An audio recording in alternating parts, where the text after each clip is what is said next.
Ya, Assalamualaikum warahmatullahi wabarakatuh, Bapak Ibu.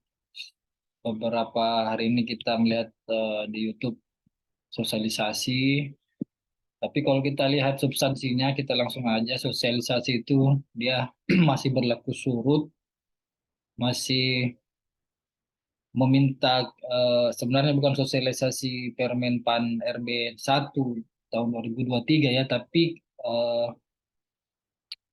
bagaimana biar PAK per tanggal 31 Desember 2022 itu tetap bisa dinilai seperti itu. Jadi biar eh, tidak hangus bagi yang baik akan mengajukan maupun yang sudah mengajukan seperti itu. Jadi kalau kita lihat dari ini kita lihat anunya ya redaksinya ya. Ini memang agak masih sangat lebar dalam pengertian kan belum ada juklaknya dan juknisnya dari BKN ya. Jadi kita menunggu menunggu itu bagaimana proses teknisnya yang dimaksud dengan eh, Permenpan RB 1 ini tahun 2023 terkait dengan eh, eh, angka-angka kreditnya malah belum keluar apa namanya POPAK-nya kan untuk yang baru ini. Tapi kita sebelum ke situ kita lihat dulu eh, apa namanya eh, peraturan ini. Kemudian ini ada sipil negara yaitu ASN, PNS dan P3K ya. Jadi dia berlaku juga untuk P3K. Kemudian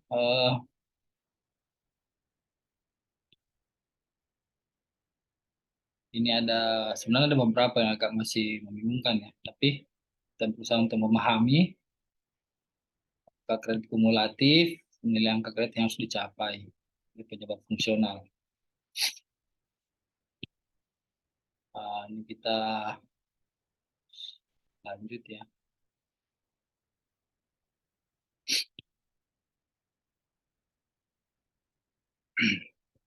Karena di dosen kan yang lebih jelas yang kita pakai yang lalu ya. Jadi ada jabatan fungsional eh, asisten ahli, lektor, rektor kepala, dan profesor seperti itu ya. Nah, kalau di sini dia bagi ya. Kategori JF itu ada dua, yaitu ada JF yang terkait dengan keahlian ya, dan JF yang jabatan fungsional yang terkait dengan keterampilan seperti itu. Namun di berbagai sosialisasi itu belum banyak disentuh yang ini ya. Baru yang disuruh itu apa namanya? Ayo masukin kinerjanya yang sampai tanggal 31 Desember tahun lalu ya, 2022 seperti itu. Ini belum banyak disentuh. JF keahlian sebagaimana dimaksud berdasarkan dominasi pekerjaan ranah kognitif ya. Ranah kognitif, pengetahuan dan perilaku sesuai dengan jenjang pendidikan. Nah ini kita khususkan buat dosen ya, yang di apa namanya berada dalam naungan perguruan tinggi atau sederajat seperti itu. Kemudian DJF keterampilan ini dominasi karakteristik psikomotorik, yaitu keterampilan dan perilaku sesuai dengan jenjang pendidikan. Jadi di Permen Pan RB ini ada dua kategori jabatan fungsional ya, yaitu keahlian dan keterampilan seperti itu. Terus dia bagi lagi nih, yang jenjang keahlian, jenjang fungsional keahlian ini ada 5 ya. Ahli utama, ahli madya, ahli muda, ahli pertama. Seperti itu. Ini tupoksinya, tusinya. Kemudian yang jenjang JF keterampilan dibagi 4 ya. Ada penyelia, kemudian jenjang mahir, jenjang terampil, dan jenjang pemula.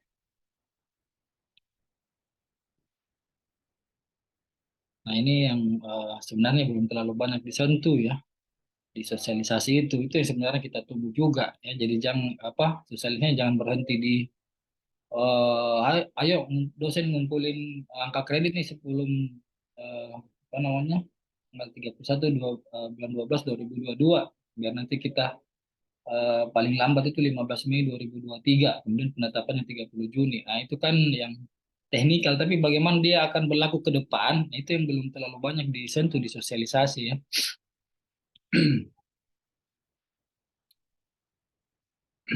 Kemudian eh,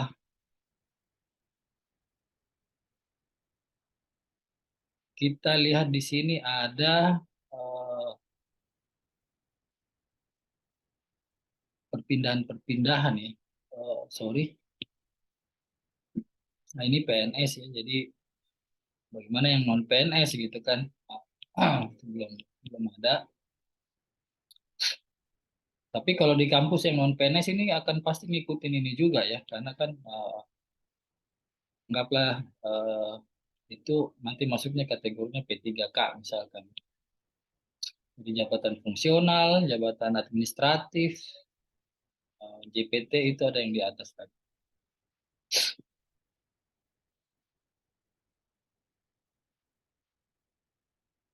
Jadi ini kita nggak bikin konten buat apa ya, buat eh, mengatakan bahwa ini sudah firm semua ya. Tidak ya, itu strategi marketing aja biar banyak viewer. Tapi kita ini berusaha untuk pusing bersama gitu. Nah, ini PNS PNS macam-macam. Kebetulan saya sendiri non PNS ya. Nah, saya lihat kita lihat ya, ah,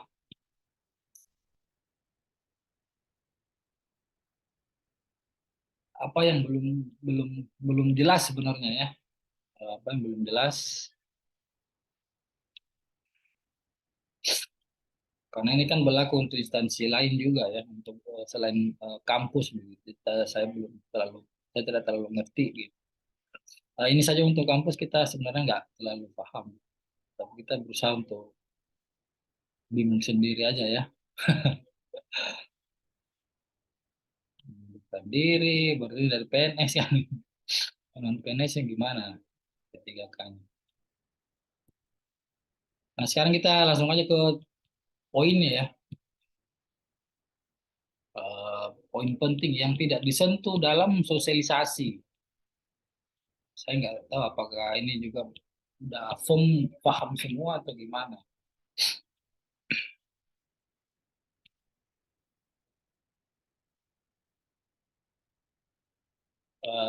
Sorry ini peraturan demi peraturan ini kayak ciptaker ya, sapu sapu bersih nih. Cuman yang disapu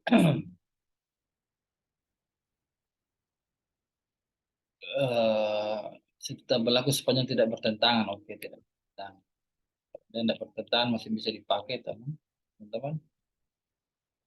Eh, jadi ini kita nafsir aja ya. Jadi salah tafsir itu, keliru tafsir itu biasa. Ini banyak banget ya. Bawa, bawa, bawa, bawa.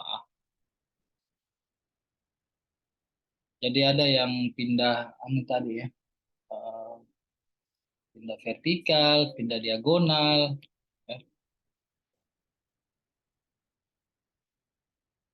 perpindahan horizontal. Nah, ini yang tidak banyak disentuh di sosialisasi teman-teman ya, Bapak Ibu sekalian.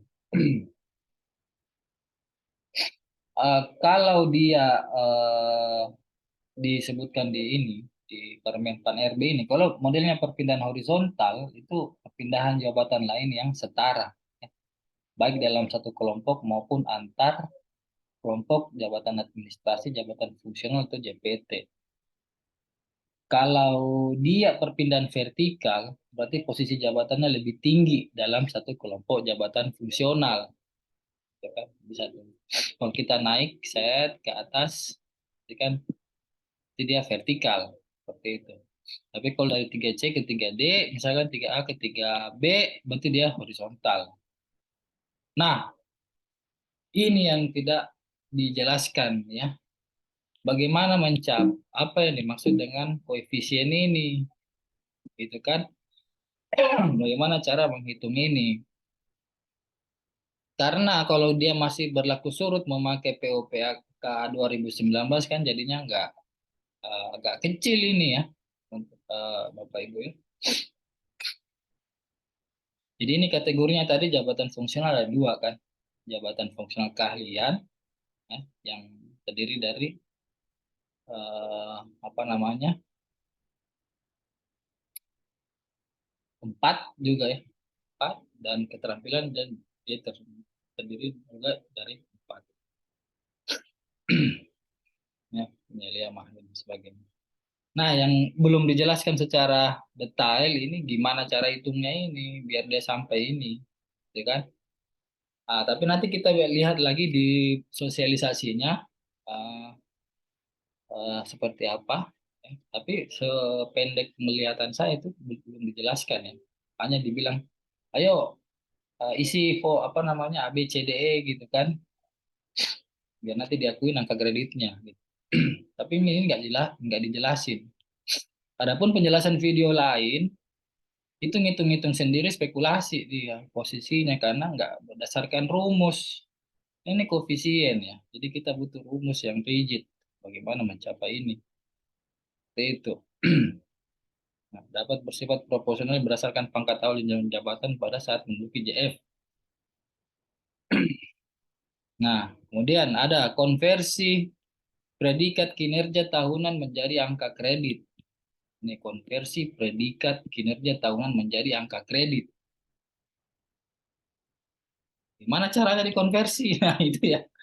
Tidak dijelaskan, tidak disosialisasikan. Mungkin nunggu juknisnya, tapi saya nggak ngerti juga ya. Kita sama-sama wait and see ini. Misalkan ahli utama nanti penilaiannya misalkan 75 gitu. Bagaimana dapat 75 ini gitu kan. Apa yang diukur seperti itu. Predikat kinerja. Nah, eh, kan ini predikat kinerja kalau kita lihat dari tontonan apa sosialisasinya ini kan terbagi dua aja ya, yaitu hasil kerja yaitu KPI kita dan SKP yang selama ini dengan perilaku, gitu kan. Jadi predikat kinerja itu ada dari hasil kerja, komponen ada dua, hasil kerja dan perilaku.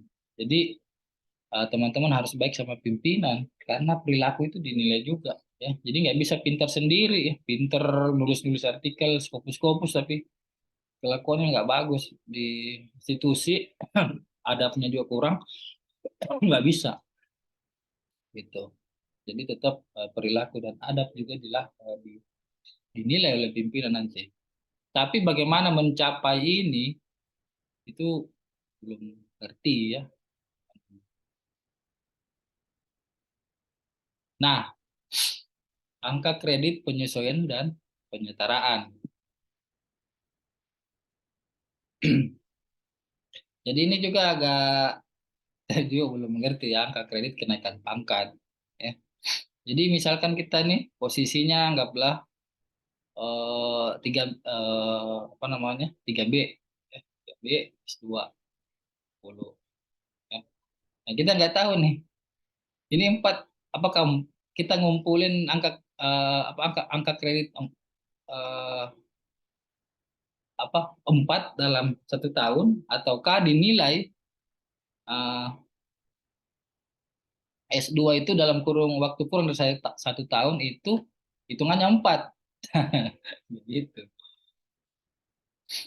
Karena kalau di sini kalau kita lihat ijazah ya, ijazah atau yang setingkat. Jadi kemungkinan ini nih nilai pakem ya.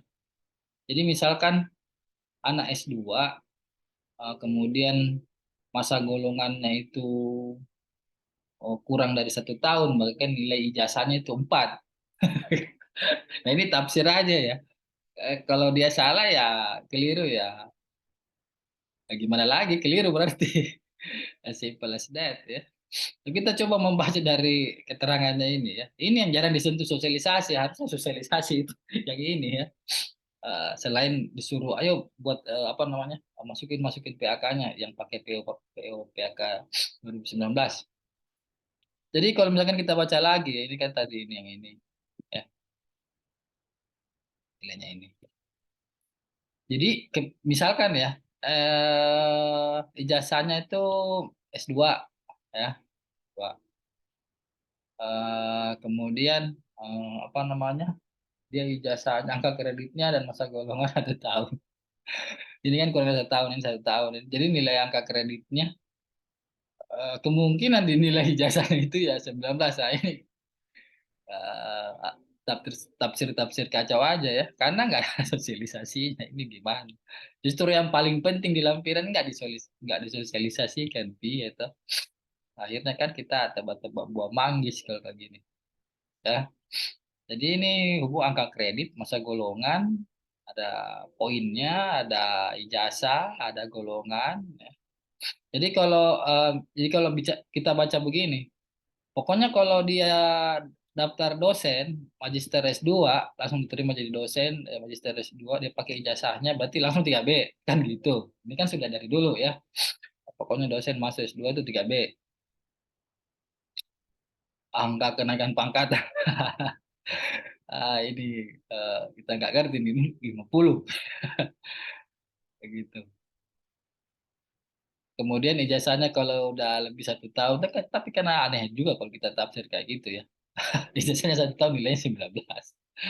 Angka kredit ya. Atau membengkak. Kalau kita pakai jasa kita di 1 tahun pertama jadi dosen 4 ya. Jadi kalau misalkan kita mau naikkan golongan dari 3B ke 3C dalam waktu 2 tahun, misalkan ijazah S2 kita itu nilainya sekian, kan aneh. Kayak gitulah ya. 3C doktor, angka kenaikan pangkatnya 100, ini 7. Ini yang kita cari tahu, ini gimana tafsirnya ini ya.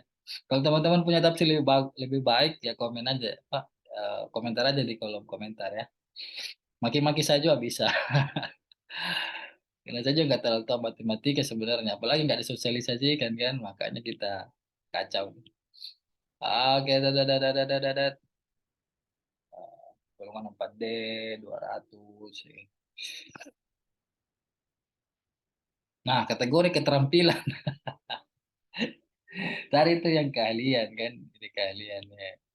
Yang keahlian itu yang ahli utama, ahli madya, ahli muda. Keterampilan golongan 2A, 3, B, ya, 3. Aduh, ini udah kayaknya nggak, dosen ini nggak ini ya kan, dosen minimal dia S2 ya. Jadi dia masuk ke golongan ini ya, keahlian kalau nggak salah. Nah, kita itu nggak terlalu nggak ngerti karena misalkan untuk di POPK PAK 2019 kan jelas ya, kalau misalkan lektor itu lektor 200, lektor 300 gitu kan, lektor besar. Nah, ini nggak dijelasin. Ini lampiran sih. Seperti itu. Nah, sekarang kita lihat yang eh, POPAK 2019. Ya. Sosialisasinya dulu kita lihat ya, kita cuplikannya. Mana ini tadi? Oh, pause recording. Nah, yang penting waktu disosialisasi ini timeline yang ini teman-teman ya, Bapak Ibu. Jadi selama apa namanya golongannya belum sampai 4E, itu kan berarti masih mau pakai angka kreditnya, nanti ya masukin aja ya. Jadi harus buat yang lampiran A, pendidikan, penelitian gitu kan, pengabdian. Jadi harus buat ya. Jadi jangan bilang, aduh saya sudah apa namanya, saya belum belum belum mau mengajukan gitu. Jadi ini bilang ngajuin aja gitu kan. Biar nanti nggak hangus, nanti dihitung lagi pada yang baru. Tapi yang baru itu belum mereka jelasin seperti apa sih yang baru itu ya. Pedoman PAK-nya kan juga belum ada seperti itu. Mungkin menunggu jenisnya yang tadi saya bilang. Jadi ini yang diingatkan di sosialisasi ya. Jadi pokoknya tarikan kinerja kita sampai tanggal 31 Desember, gitu kan. Kemudian yang paling lambat 15 Mei gitu kan, penetapan 30 Juni. gitu kan. Eh, Gini sosialisasinya. Sebenarnya kita butuh yang to the point ya, gimana itu lampiran itu diterjemahkan seperti itu. Tapi karena ini dia ngejar 30 Juni gitu kan, jadi sosialisasi dulu yang ini gitu kan. Pokoknya harus masukin nih, karena 15 Mei kan tadi dibilang paling lambat gitu. Kan dibuat. Nanti untuk apa konversi-konversinya itu mungkin nanti sosialisasi lagi di belakang. Seperti itu. Nah, ya. Jadi mohon maaf Bapak Ibu, ini judul saya itu clickbait ya, biar kita klik tapi isinya pada pusing. Nah ini yang tadi apa namanya formatnya kan gitu. Yang 03 teman apa Bapak Ibu perhatiin ya. Hasil angka kredit kumulatif formatnya yang A itu pendidikan, format B pendidikan yang kita isi itu datanya paling terakhir 31 Desember 2022. Pengabdian yang form D itu tentang penunjang minimal oleh ketua jurusan. Dekan bisa. Pak apa Prof Joko bilang dekan bisa karena minimal kan.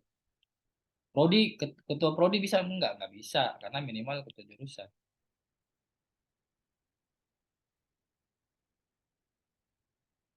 Saya rasa di antara lain itu tafsir kita yang paling akurat yang itu ya.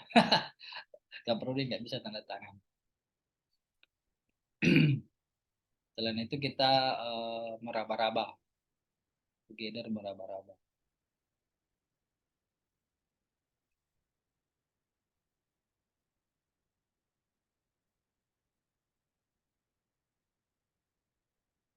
Jadi sayangnya adalah yang paling penting yang berlaku pasang nanti bukan berlaku surut.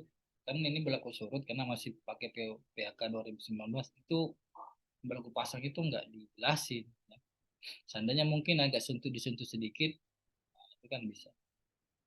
Nah, ini yang lampiran itu tadi. Jadi masing-masing di provider di pegawai kampus Bapak Ibu pasti kan akan apa namanya menyertakan lampiran ini ya. Ini yang harus Ibu buat gitu. Jadi walaupun Ibu nggak ngajuin di tahun ini, biar nggak hangus nanti di input aja di situ Bu. Lampiran A itu untuk pendidikan, gitu kan.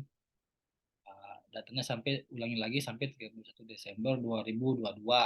Setelah itu jangan masukin. Eh, tadi ada yang bilang publikasi 2023 bisa ya. Nantilah dikomunikasikan kembali dengan pegawai ya. Ini lampiran B-nya, penelitian.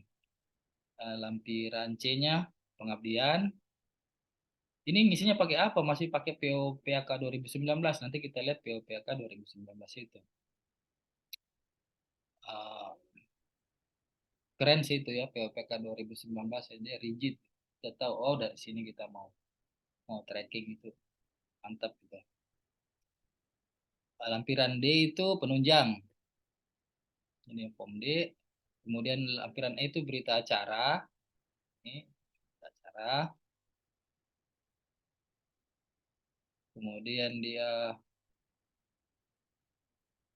lampiran F itu daftar hasil penilaian angka kredit. Daftar hasil lampiran F. Kemudian lampiran G-nya itu daftar dosen dan penetapan angka kreditnya. Jadi nanti ini tabungan-tabungan setelah dinilai, oh ibu punya tabungan atau bapak punya tabungan segini nih angka kreditnya. Yang model konversi nanti ke yang baru itu, kalau kita menghasilkan karya-karya itu kan belum belum tahu. Nah, ini. Pengakuan hasil kinerja sampai dengan 31 Desember 2022. Sekarang kita lihat yang PUPAK 2019 yang sama-sama pasti kita udah kuasai ini. Oke, jadi ini yang sama-sama kita pasti udah punya filenya ya. Pedoman operasional. Nah, nanti kita butuhkan itu pedoman operasional. Ya. Ini kan jelas nih si pakai POK 2019 ya. Sistem ahli gitu kan. Pendidikannya masih 50%. Nanti ke bawah itu tambah sedikit ya. Rektor paling banyak apa namanya bidari ya. sama dengan 45%. Tambah tambah tinggi jabatannya nanti tambah sedikit pendidikan. Begitu. Beda dengan penelitian, tambah tinggi nanti jabatannya tambah tinggi juga ini persentasenya. Besar ya. Kalau unsur penunjang sama, pengabdian juga sama. Seperti itu. Jadi harapannya nanti banyak-banyak meneliti daripada pendidikan seperti itu. Nah ini yang enak sekali karena uh, kayak tadi ya misalkan ijazah misalkan ijazah nih kalau dokter kita dapat angka 200 seperti itu. Tadi itu kita nggak tahu itu ada 1 tahun 2 tahun nilainya beda-beda. Diklat, nah ini yang kita butuhkan sebenarnya ya. Apa namanya pedoman operasional seperti ini untuk mentafsir tadi yang lampiran itu ya. Kalau nggak ada ini pedoman operasional, waduh, eh, beradul dia. Nah, jadi kita nggak tahu apakah ini juga kan diatur ini, ini bagus banget ya. Karena misalkan ini sebenarnya ini bagus ya, menurut saya ya, dan bisa salah. Maksudnya operasional ini rigid banget ya. Jadi kalau masih magister ngajarnya juga apa namanya masih yang ini, gitu kan, bisa ngajar gitu kan, nggak bisa bimbing gitu. Melaksanakan dan membantu, sorry, MB, melaksanakan. Kalau dokter atau masih asisten ahli, kalau dia menghadapi anak magister, dia membantu aja.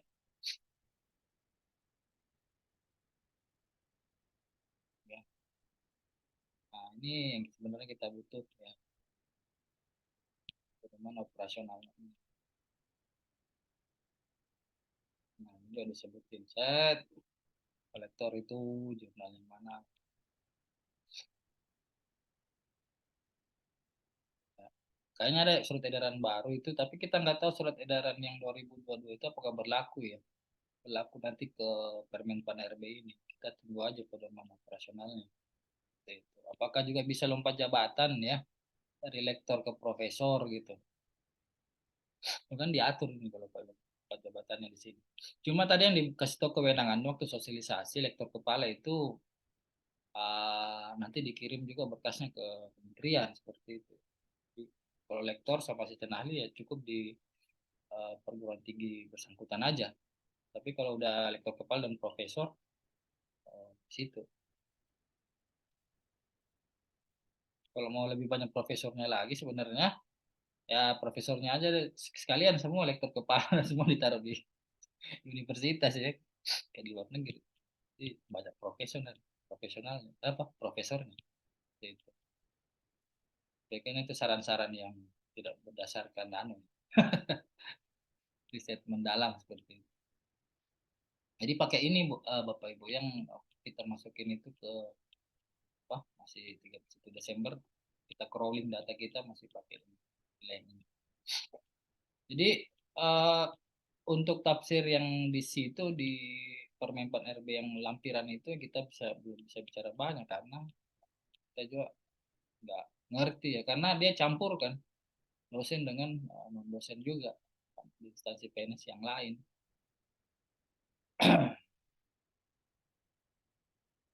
Gitu ya. Itu yang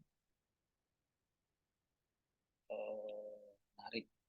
Atau sekalian nanti kalau mau banyak profesornya, kalau selalu mengeluh, aduh profesor kita dikit di Indonesia ya turunin aja ya 800 jadi 600 profesor kecil kan kan kita sendiri yang kasih angka. Nah, dia tergantung sama uh, siapa yang memimpin kayak gitu. uh, jadi itu ya Bapak Ibu yang kita bisa uh, apa namanya kita bisa lihat ya.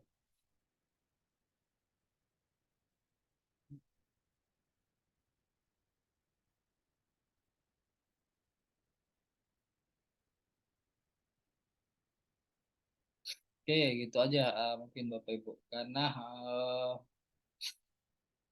kita masih belum tahu apakah dia masih memakai angka kredit jenjangnya. Ya. Yaitu misalkan lektor 200, lektor besar 300, kemudian lektor kepala sekian, profesor kecil 800, gitu kan. Apakah masih pakai itu atau enggak, kita masih belum tahu.